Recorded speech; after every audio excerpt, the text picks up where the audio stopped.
नमस्ते तामाङ किचनमा सबैजनालाई स्वागत छ वेलकम छ सबैजनालाई मैले आज फ्रोजन धनियाको बारेमा कुरा गर्न गइरहेको छु। यहाँ हाम्रो नेपालतिर जस्तो होइन कि सबै तरकारी पसलमा जहिले पनि धनिया पाइराख्ने होइन, कुनै कुनै ठाउँमा त पाउँछ होला, तर म बसेको एरियामा चाहिँ नि कहिले पाउँछ कहिले पाउँदैन र कहिले चाहिँ नि पाएँ भने पनि एकदम महँगो हुन्छ होइन। जस्तो 20-25 रुपियाँ 30 रुपियाँ केजीको हुन्छ, अलिकति लिँदाखेरि पनि 2-3 रिङ्गिट जान्छ होइन। तर कहिले चाहिँ नि यति धेरै ठुलो मुठा पनि 1 रिङ्गिट 50 सेन्ट 60 सेन्ट 2 रिङ्गिटमा पनि यति धेरै धनिया आउँछ होइन। अनि त्यो धेरै मतलब घरिघरि किन्न भ्याउँदैन भनेदेखि जान भ्याउँदैन भनेदेखि तपाईँले एकदम धेरै ल्याएर मैले जस्तै यसरी फ्रोजनमा स्टोर गरेर राखेँ भने मैले हिजो मात्रै यो धनिया 2 मुठा थियो होइन, अनि काटेर सफा गरेर सबै एकदम सफासँग माटो बालुवा के पनि नआउने गरिकन यसलाई सफा पारेर अब फ्रोजन गर्ने होइन फ्रिजमा, अनि डिप फ्रिजमा राखिने। आज यस्तो भएको थियो नि त। अनि तपाईँलाई जुन चिजमा एड गर्न मन लाग्छ तपाईँले एड गर्न सक्नुहुन्छ, यो खराब हुँदैन, यो एकदम राम्रो हुन्छ। तपाईँले यो धनियालाई पखालेर एकदम ड्राई गर्नुपर्छ, पङ्खामा राखिदिनुहोस् आधी घन्टा जति, या चाहिँ नि तपाईँले टिस्युले या चाहिँ नि किचन टावलले जेले पनि सफासँग चाहिँ नि सफा कपडाले पानीहरू सबै सोक गरेर अनि यसलाई चप गरेर राखिदिनुहोस्। पछि गएर यस्तो डब्बा तपाईँसँग कस्तो किसिमको डब्बा छ त्यो डब्बा युज गरेर तपाईँले फ्रोजनमा राखिदिनुहोस्। अनि तपाईँले जब तरकारी अनि अन्डाहरू या चाहिँ नि कुनै पनि तरकारीमा दालमा जेमा पनि एड गर्दा हुन्छ। तपाईँले कहिलेकाहीँ धनिया नपाउन नि सक्छ होइन, त्यो बेलामा तपाईँलाई टेन्सनै हुँदैन, धनिया पाएन धनिया एड गर्न सकेन भन्ने टेन्सन हुँदैन। त्यसकारण चाहिँ नि यसरी राख्दाखेरि राम्रो हुन्छ।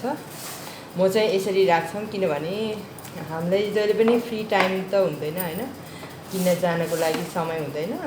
अब समय नभए बेलामा यो युज गरे हुन्छ, एकदम सजिलो। कहिलेकाहीँ अब महँगो मैले भनिहालेँ नि महँगो पनि हुन्छ होइन, अनि हामीलाई फुर्सद पनि हुँदैन, अनि त्यो बेलामा बिना टेन्सनले तपाईँले एकदम आरामसँग धनिया युज गर्न सक्नुहुन्छ। मैले चाहिँ यसरी एक डब्बा अर्को पनि राखेको छु होइन, अनि युज पनि गरेको छु। यसरी मात्रै होइन, मैले चाहिँ नि जस्तो अचार बनाउँछ नि धनियाको हो त्यस्तै अचार बनाएर सबै त्यो के भन्छ कागतीहरू सबै राखेर नुन सबै राखेर अनि आइसको जुन क्युब हामीले आइस पानी जमाउँछ नि आइसको क्युब बनाउनलाई हो त्यस्तोमा हालेर अनि राखिदिने। पछि गएर जब जम्छ आइस हुन्छ निकालेर एउटा यस्तै डब्बामा राखिदिने। अनि तपाईँलाई युज गर्ने परे बेलामा त्यो एउटा दुईवटा कति क्युब तपाईँले युज गर्नुहुन्छ त्यसै गरी युज गर्नुभयो पनि हुन्छ। मैले त्यसरी पनि युज गर्छु, तर मसँग चाहिँ आइसको क्युब जुन छ त्यो धनियाको अचारको त्यो चाहिँ छैन, तपाईँलाई देखाउनको लागि है सकेको छु। मैले अस्ति नै बनाएको थिएँ, त्यो बेलामा पनि धनिया एकदम धेरै ल्याएर अनि फुर्सद थियो त्यो बेलामा मैले बनाएको थिएँ, अनि सक्यो युज गरेर। मैले चाहिँ यसरी युज गर्ने गर्छु।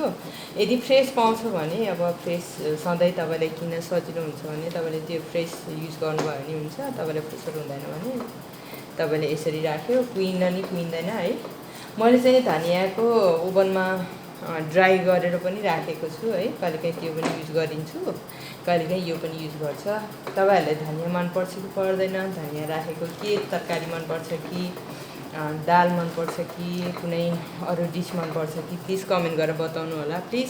मलाई चाहिँ नि यस्तो हुन्छ धनिया देख्ने बित्तिकै कि भनेदेखि आलुदममा कि भनेदेखि कुखुराको मासुमा हाल्न मन लाग्छ धनिया देख्ने बित्तिकै, अरू चिजको चाहिँ याद आउँदैन होइन। कि भने कति धेरै मगमग बास्ना आइरहेको छ यो धनिया। तपाईँ यहाँ भएको भएदेखि तपाईँहरूलाई पनि बास्ना आउँथ्यो होला है, एकदम बास्ना आइरहेको छ हेर्नु त, एकदम राम्रो धनिया थियो यो। 2 मुठा थियो, 2 मुठाको यति फ्रोजन धनिया बनेको छ, झन्नै 200 ग्राम त होला नि। यस्तो छ यहाँको। अब तपाईँहरूसँग कुनै अर्को आइडिया छ भने प्लिज मलाई पनि बताउनु होला प्लिज। मैले त यसरी चाहिँ नि धनिया स्टोर गरेर युज गर्ने गर्छु होइन। यहाँहरूको कुन आइडिया छ कसरी युज गर्नुहुन्छ प्लिज बताउनु होला भन्न चाहन्छु। यदि तामाङ किचनमा फर्स्ट टाइम भिजिट गर्नुभएको हो भने सब्सक्राइब गरेर बेल आइकनलाई प्रेस गरिदिनुहोस् भन्न चाहन्छु। र लाइक पनि गरिदिनुहोस्, यति राम्रो लाग्छ भनेदेखि सेयर पनि गरिदिनुहोस्, अरू साथीहरूलाई पनि यस्तै मद्दत होस् भन्न चाहन्छु। यदि तपाईँहरूलाई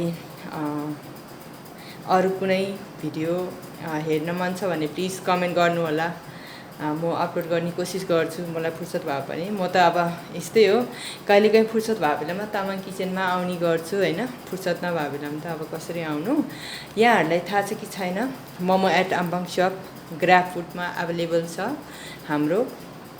तपाईँले प्ले स्टोरबाट ग्राब फुड डाउनलोड गरेर, त्यो एप डाउनलोड गरेर मोमो एट आम्बाङ सप टाइप गर्नुहोला। केएलमा एभाइलेबल छ, मोमो अर्डर गर्न सक्नुहुन्छ, हाम्रो रेस्टुरेन्टमा भिजिट गर्नुहोला भन्न चाहन्छु।